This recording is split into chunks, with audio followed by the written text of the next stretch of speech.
আসসালামু আলাইকুম।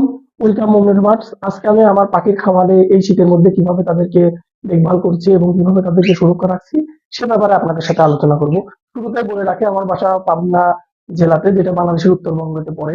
উত্তরবঙ্গের সাইডে অনেক শীত পড়তেছে। শীতের মধ্যে আমি আমার পাখিদেরকে কিভাবে সুরক্ষা রাখছি সে ব্যাপারে আপনাদের সাথে একটু আলোচনা করব। তো ভিউয়ার্স, আমার পাখি খামারে টোটাল পাখি আছে 11 জোড়া পাখি। 11 জোড়া একটি মানে আমার এখানে আছে 5টি বাচ্চা। আর বাকি এই 9 খাঁচাতে আছে 9 জোড়া মাস্টার পেয়ার, আর নিচে 2 জোড়া নিউ অ্যাডাল্ট পাখি আছে। তো আমার পাখিদের বিশেষ সুরক্ষা বলতে কি, প্রথমেই আপনাদেরকে জানিয়ে রাখি, বিশেষ সুরক্ষা বলতে একটি, সেটা হচ্ছে কি, পাখির রুমে যাতে বাতাস না আসে। পাখির রুমে যদি বাতাস আসে, শীতল প্রবাহ যদি ঢুকে, তাহলে পাখির খামারে এমনি টেম্পারেচার কম থাকবে, যেটা পাখিদের জন্য অত্যন্ত খারাপ। তো আপনাদের আগে বলেছি, এখনো বলে রাখি, পাখির যে রুমটি আছে আপনাদের, সেই রুমটি আপনারা সবসময় চেষ্টা করবেন যাতে বাতাস কোনো দিক থেকে না আসতে পারে। পাশাপাশি আমার দেখেন, আমার খামারে এখানে প্রায় একটা, দুইটা, তিনটা আমি 100 ওয়াটের লাইট লাগায় রাখছি। এই লাইট গুলা বেশিরভাগ সময় আমি সন্ধ্যার পর থেকে চালু করি। তো পাখির রুমে এভাবে লাইট দিয়ে রাখলে পরে একটি পাখির রুমটি গরম থাকে। এই কারণে আপনার পাখির তেমন অসুবিধা হয় না।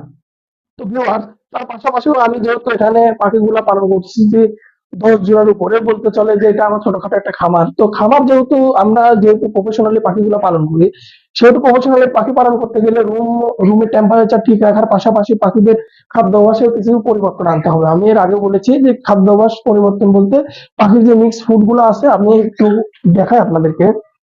আমার খামারের এই যে পাখির যে খাবারের যে মিক্সড আছে, এখানে কিছু পরিবর্তন আনতে হবে। যেমন সূর্যমুখীর বীজটা একটু বেশি দিতে হবে, গুজি তিলটা একটু বেশি দিতে হবে, মিলেটটা একটু বেশি দিতে হবে, যাতে এগুলা তৈলাক্ত খাবার, এগুলা পাখি খেলে পরে তাদের বডি সবসময় গরম থাকে। তো পাশাপাশি আমার খামারে আমি কিছু মেডিসিন পাখিদেরকে দিয়ে থাকি।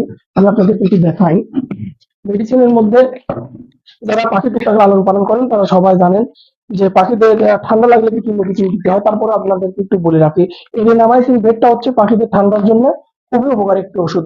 এই ওষুধটি পাখিদেরকে চেষ্টা করবেন এই ঠান্ডার মধ্যে মোটামুটি 1-2 দিন পর পর যাতে পাখিদেরকে দিতে পারেন, কারণ পাখির একবার রোগ ধরে গেলে সে পাখিকে রোগ থেকে তোলা খুব কষ্টকর। এই জন্য আপনারা আগে থেকে পাখিকে অল্প করে পাখিদেরকে এই ওষুধগুলো দেওয়ার চেষ্টা করবেন। টেরেনামাইসিন আপনারা হয়তো বা জানেন, প্রতি 1 গ্রামে 1 লিটার পানির মধ্যে দিয়ে এগুলো খাওয়াতে হয়। পাশাপাশি আমি এই পাখিদেরকে এই ওষুধের পাশে যদি দেখি যে কোনো পাখি ঝিমাচ্ছে বা কোনো পাখি ঠান্ডা লাগছে, ঠান্ডা কিন্তু কোনো রকমের কোনো বেশি প্রভাব পড়ছে, তখন আমি ডক্সি এভেটটাও ওই টেরেনামাইসিনের সঙ্গে দিয়ে থাকি। পাখিদেরকে খাবার দেওয়ার পরে পানি যে পাত্রে দিবেন, সেটা সকালবেলা যখন দিবেন, চেষ্টা করবেন কুসুম গরম পানিটা পাখিদেরকে দিতে।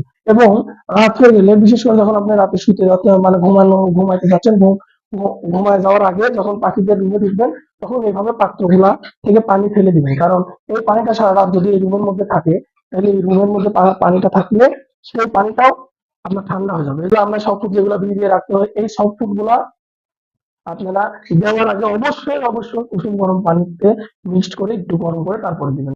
এবং দেখেন, আমার এই পুরো খামারের মধ্যে এই জোড়া পাখিকে সফট ফুড দেওয়া হয়েছে এবং এই জোড়া পাখিকে সফট ফুড দেওয়া হয়েছে, কারণ হচ্ছে এই দুজনেরই পাখির বাচ্চা আছে। এই বাচ্চাগুলো যাতে রাত্রেও খাওয়াতে পারে, দিনেও খাওয়াতে পারে, এই জন্য আমরা সফট ফুডটা একেবারে না দিয়ে রাত্রে কিছু পরিমাণে দেই, আবার সকালে কিছু পরিমাণে দেই, দুপুরে কিছু পরিমাণে দেই। একেবারে দিলে খাবারটা ঠান্ডা হয়ে যাবে এবং এগুলো বাচ্চাকে খাওয়ালে বাচ্চার ঠান্ডা লাগবে।